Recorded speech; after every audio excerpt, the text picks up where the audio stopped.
Hello, a very happy new year to all. 31st নাইটে আমরা বের হয়েছি একটু ঘোরাঘুরির জন্য, মানে বাহিরের মানুষ কি করছে সেটা দেখার জন্য।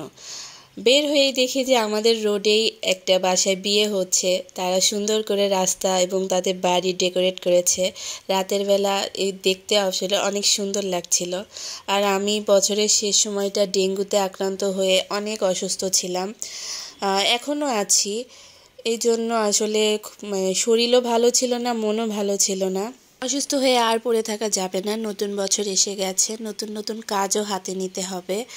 গত বছরটা কাজে সেরকম সিরিয়াস ছিলাম না, ঘুমিয়ে ঘুমিয়ে অনেক কাজ করেছি। কিন্তু এবছর আর না, কাজে সিরিয়াস হতে হবে, এটাই আমার নতুন বছরের উইশ। আর সবার জন্য অনেক অনেক শুভকামনা থাকবে। আপনার নতুন বছরটা আপনার মতন করে প্ল্যান করে সাজিয়ে নেবেন। আপনি নতুন বছরে কি কি অ্যাচিভ করতে চান বা নিজেকে কি কি ফ্রেন্ডস এবং ফ্যামিলির মানুষকে নিয়ে সবাই অনেক অনেক ভালো থাকবেন। সবার জন্য শুভকামনা। আবারও নতুন বছরের শুভেচ্ছা সবার জন্য। Happy new year. Okay, happy new year blog শেষ। আমরা এখন সুন্দর কিউট একটা হ্যাপি নিউ ইয়ার কার্ড বানাবো।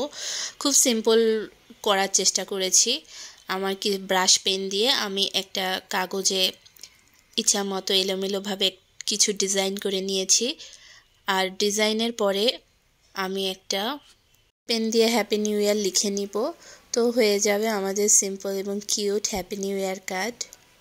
সবাই আমার নতুন চ্যানেলটির পাশে থাকবেন। আমি অসুস্থতার কারণে নিয়মিত ভিডিও পোস্ট করতে পারিনি। ইনশাল্লাহ এখন থেকে নিয়মিত ভিডিও পোস্ট করব। সবাই বেশি বেশি লাইক, কমেন্ট, শেয়ার করে সঙ্গে থাকবেন। এবং আপনারা কী রকম ভিডিও দেখতে চান, অবশ্যই আর্ট রিলেটেড, অবশ্যই আমাকে সেটা কমেন্টে জানাবেন। সবাই ভালো থাকবেন। সবার জন্য নতুন বছরের অনেক অনেক শুভকামনা। আল্লাহ হাফেজ।